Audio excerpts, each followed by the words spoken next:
सुहासिका दांडगे यांचा कार्यक्रमाचे सादर करते ज्ञानेश्वर बोबडे. आकाशवाणीच्या 90 वर्षपूर्ती निमित्तानं विशेष मालिका प्रसारित करीत आहोत. देशाचा आवाज आकाशवाणी, ऋणानुबंध #90. मंडळी नमस्कार. आजच्या या कथा आकाशवाणीची मालिकेतल्या दुसऱ्या भागात स्वातंत्र्योत्तर काळात आकाशवाणी भारताला जोडणारा आवाज याविषयीचा रंजक प्रवास आपण उलगडणार आहोत. गेल्या भागात आकाशवाणीची भारतात झालेली रुजवात आपण पाहिली. आपण आज एका अशा परिस्थितीची कल्पना करूया. हो. म्हणजे विचार करा, एका बाजूला 33 कोटींचा अवाढव्य देश, हो आणि तो नुकताच स्वतंत्र झालाय. हो आणि चहूबाजूला प्रचंड अस्थिरता आहे, दंगली सुरू आहे आणि एका नव्या राष्ट्राची घडी बसवायची आहे. पण या संपूर्ण देशाशी संवाद साधण्यासाठी तत्कालीन सरकारकडं काय होतं तर फक्त 18 रेडिओ ट्रान्समीटर्स. म्हणजे आजकालच्या एखाद्या साध्या व्हॉट्सअप ग्रुपची पोच यापेक्षा जास्त असते. हो ना, हेच तर. हा विचारच मुळात थक्क करणार आहे.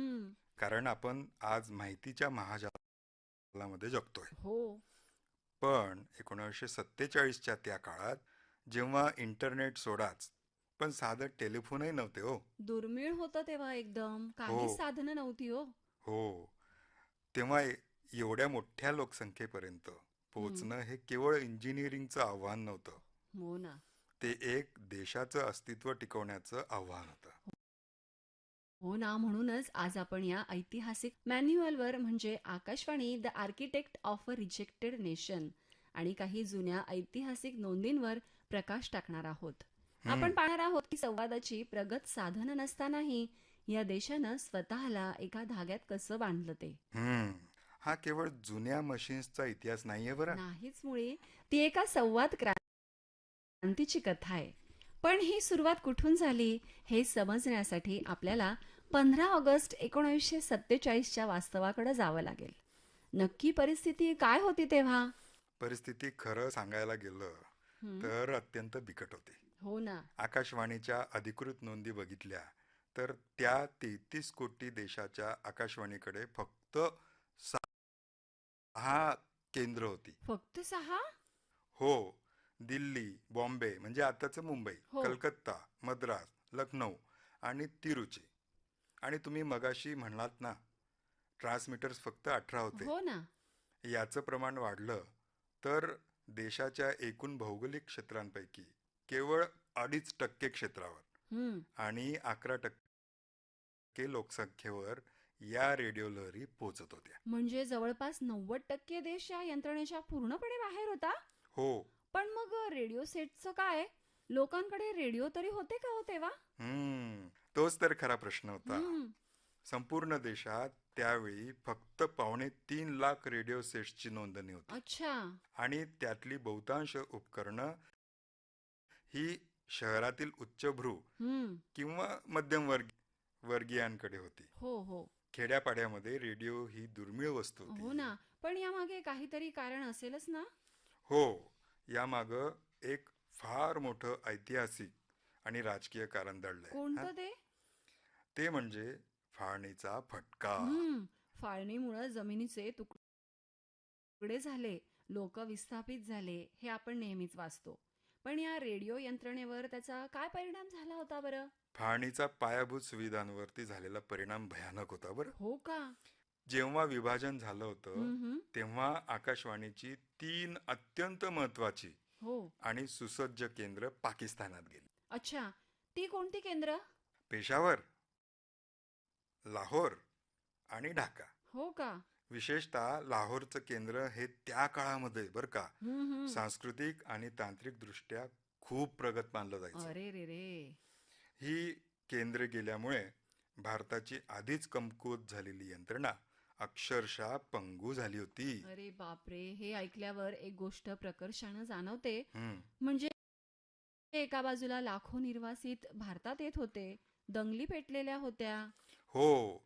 आणि 500हून अधिक संस्थानांच्या विलिनीकरणांचा गुंताही होता. अगदी अशा वेळी सरकारला लोकांशी थेट संवाद साधण्याची, त्यांना आश्वस्त करण्याची सर्वात जास्त गरज होती. बरोबर आहे. पण संवाद साधणार कसा? त्यांच्याकडे तर पुरेसे ट्रान्समीटरही नव्हते ना. हम्म.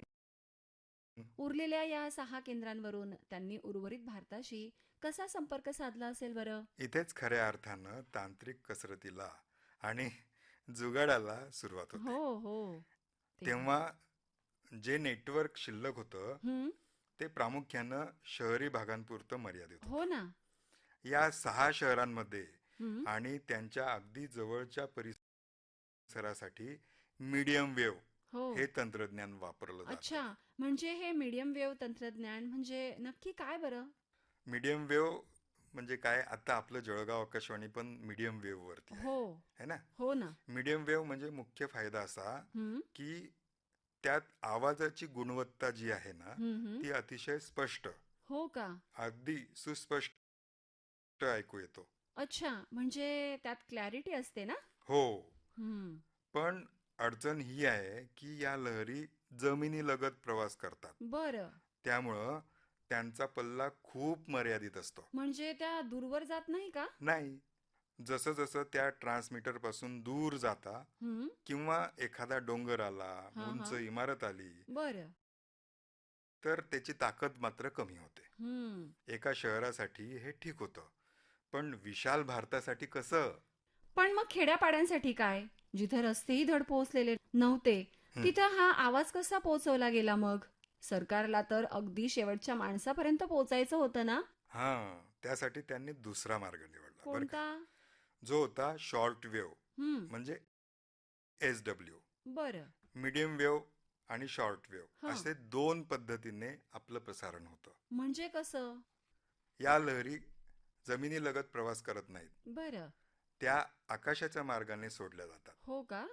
तिथं त्या आयनोस्फिअर म्हणजे वातावरणाच्या एका विशिष्ट थरावर आढळतात. अच्छा. आणि तिथून परत येतात का त्या? हो, अगदी बरोबर.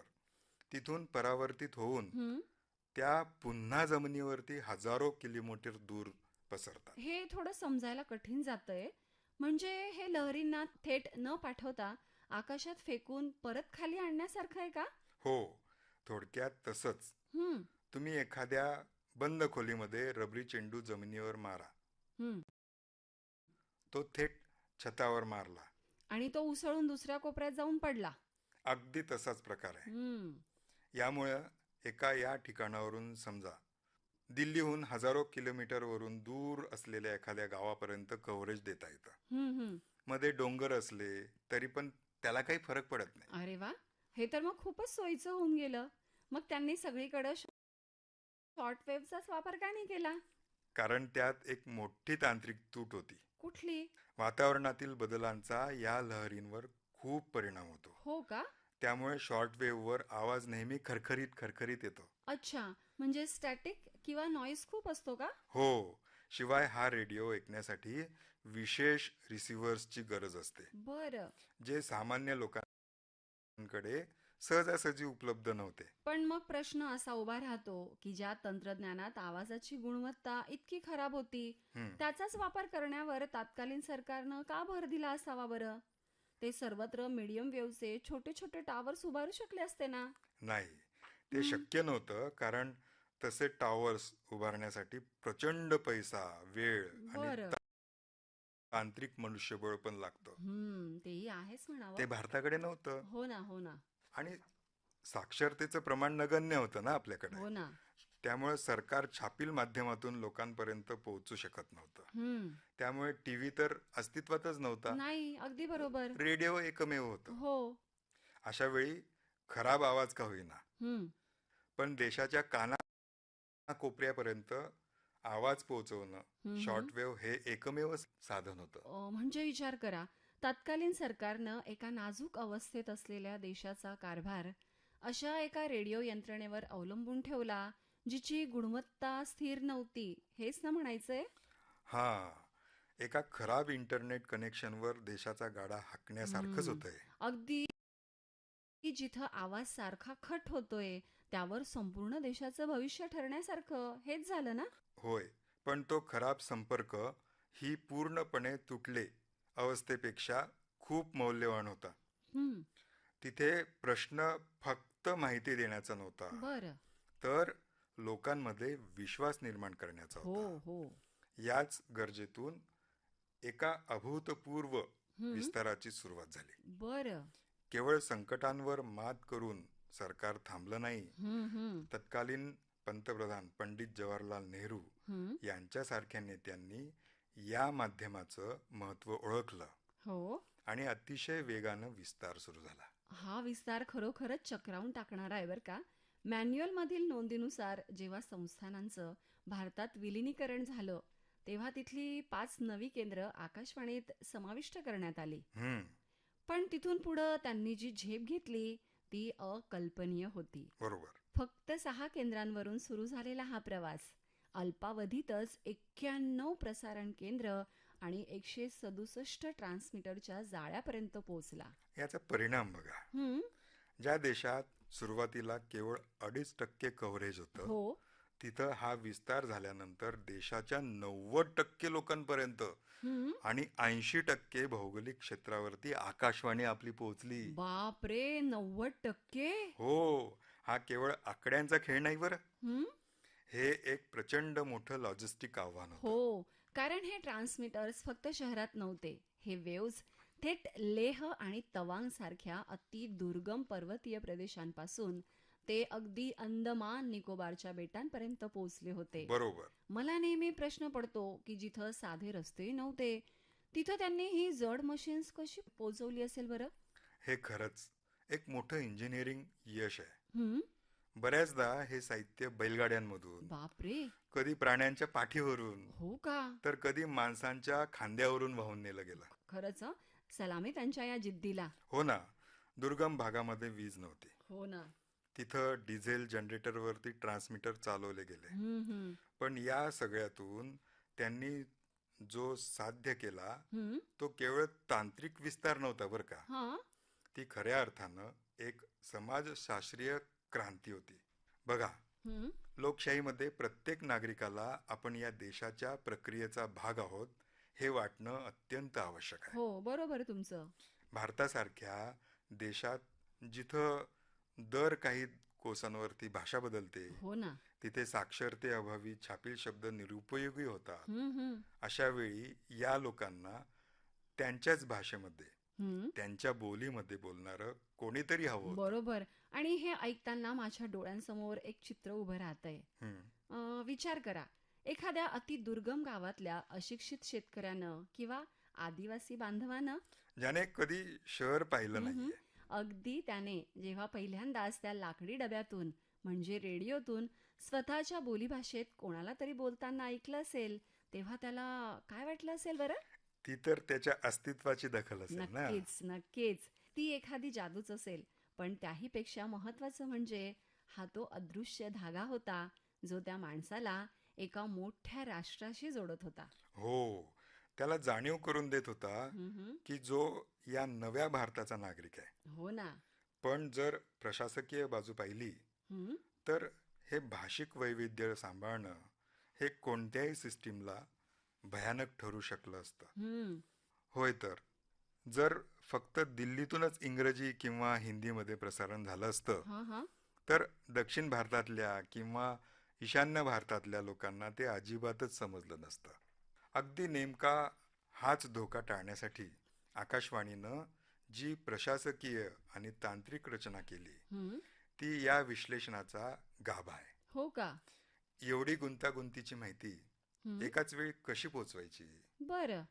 याचं उत्तर त्यांनी 3 टियर ब्रॉडकास्टिंग सिस्टीम मध्ये, म्हणजे त्रिस्तरीय रचनेमध्ये हं, शोधलं. हं. ही त्रिस्तरीय रचना नक्की कशी काम करत होती?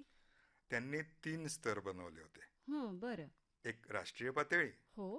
दुसरी प्रादेशिक हं. आणि तिसरी स्थानिक पातळी. हं. राष्ट्रीय पातळीवरून मुख्य केंद्र दिल्लीमध्ये होतं. अच्छा.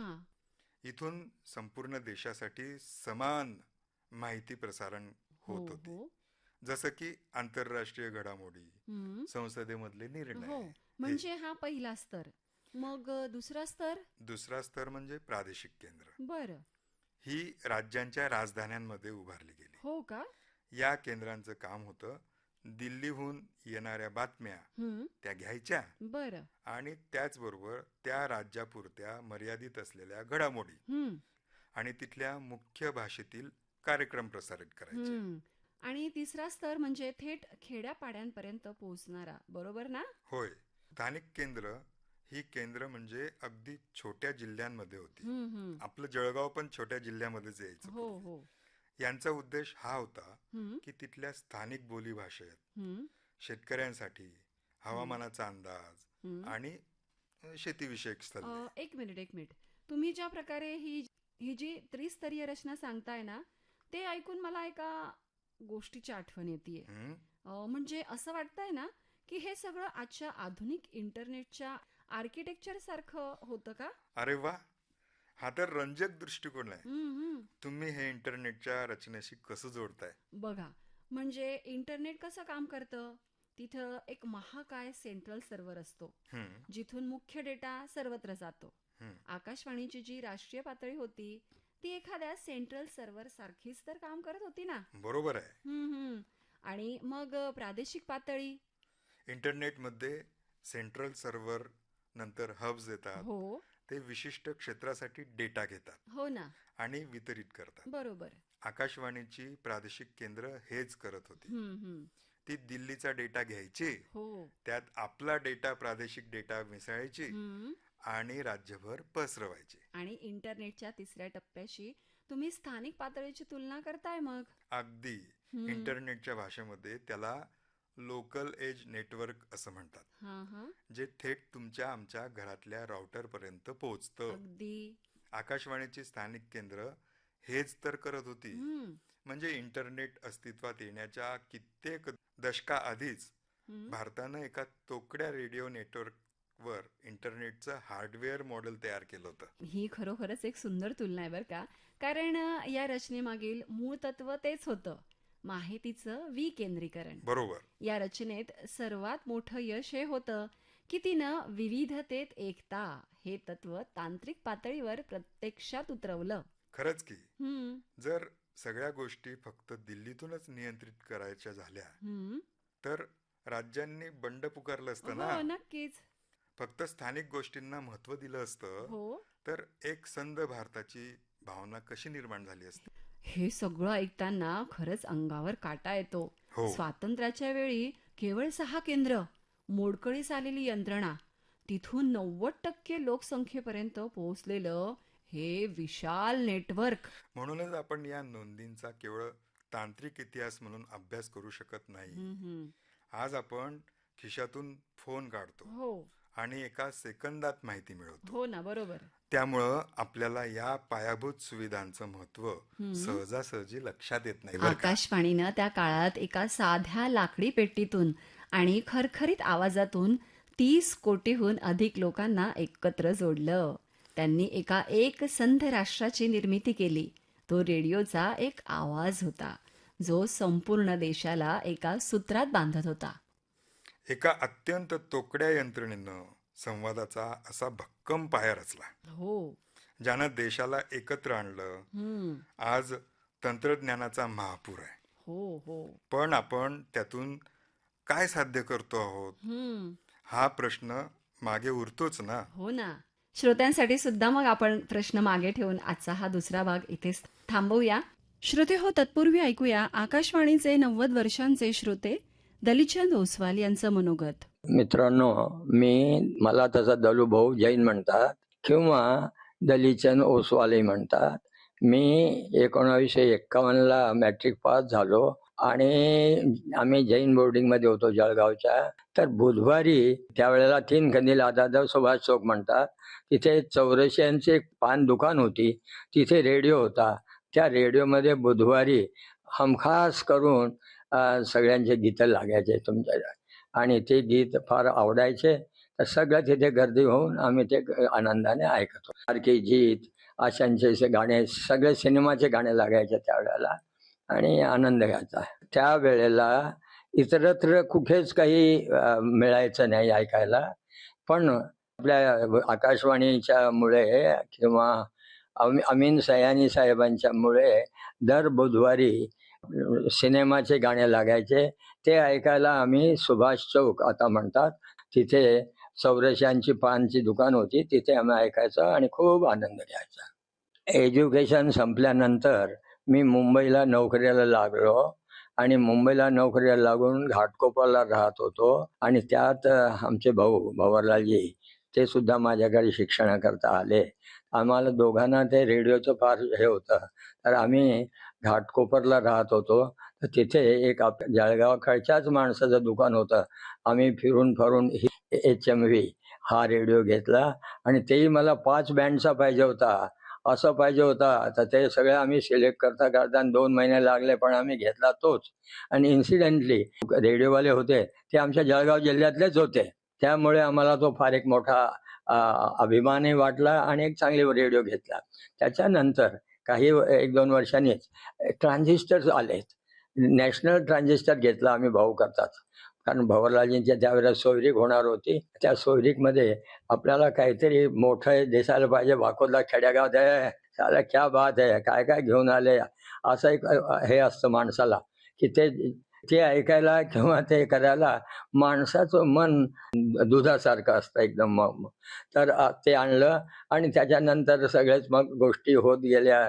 नॅशनल ट्रान्झिस्टर म्हणा किंवा रेडिओ म्हणा, हिज मास्टर्स व्हायचं. पण आम्हाला ते हिज मास्टर्स व्हायचं 5 बँडचं, ते 5 बँड होते त्याला, असं मला पूर्ण आठवतं. तर हा जो आनंद आहे, म्हणजे रेडिओ म्हणा, ट्रान्झिस्टर म्हणा, सिनेमाचे गाणे म्हणा, सुरैया, रहमान, प्यार की जीत, हे ज्या वेळेचे 48 हप्ते चाललं जळगावला प्यार की जीत. तर अशा सगळ्या गोष्टी आम्ही 4-4, 5-5 वेळाला बघितलंय. तर ह्या लहानपणाच्या गोष्टी आता ह्या 95 वर्षाच्या वयामध्ये जेव्हा आठवण करतो तर किती मजा येते, की अरे, आणि घरात तशी ही नव्हती की बा हेच करा तेच करा, काही नाही, सगळ्यांना स्वातंत्र्य होतं. आणि एक लहानसा परिवार होता आमचा, पण शेतकरी परिवार म्हणा, व्यापारी परिवार म्हणा, पण प्रामाणिकपणा. आताही इथेच काहीतरी काही असतं, शनिवारी रविवारी ते गीतांचं काही कार्यक्रम असं, कर दिखाते हैं या त्याला म्हणतात, तो ऐकतो आम्ही. आणि तुमच्या सगळ्यांच्या आठवणी येतात तुमच्या, म्हणजे ह्या फील्डमध्ये तुम्ही लोकांनी आम्हाला जो एक आनंदाचा वेळ दिला रोज. इंडिया सगळे जगात काय चाललेलं आहे हे कळायला रेडिओशिवाय दुसरं काही पर्याय नव्हता. आणि लाईन लागायची ह्या बातम्या, 9च्या बातम्या ऐकायला. तेच परत ते आपलं सुभाष चौक, तीच दुकान, तिथे ऐकायचा एक. दुसरं त्याच्यानंतर एक संयुक्त महाराष्ट्राचं सुद्धा एक जळगावला आपल्या महाराष्ट्रात मुंबईमध्ये फार मोठा हे झाला होता. आपली खूप माणसं मारल्या गेली होती. तर ते आत्ताही मला डोळ्याने बघितलंय. मुंबईलाच होतो त्यावेळेला. तर माझ्या डोळ्यात आत्ताही अश्रू येऊन जातात, की असं एक खूप निर्घृणपणे लोक मारल्या गेली होती. 1962 चायनाचं युद्ध होतं. तर ब्लॅकआउटमध्ये कोणालाच बाहेर नाही.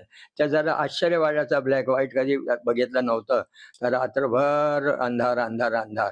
तर ह्या सगळ्या गोष्टी मिळून आपलं भारत, आपला देश, आपली संस्कृती, आपले संस्कार, मी तर म्हणतो की असं जगात कुठेच मला तरी आढळलं नाही अजून. इतकं प्रेमळपणा, एक दुसऱ्याबद्दल आपुलकी, एक दुसऱ्याच्या बद्दल मदत करण्याची तयारी, आणि आपल्याने होत नसेल तर दुसऱ्याकडे घेऊन जाऊन त्याचं काम करायचं, असा हा आपला एक संस्कार आणि संस्कृती आहे.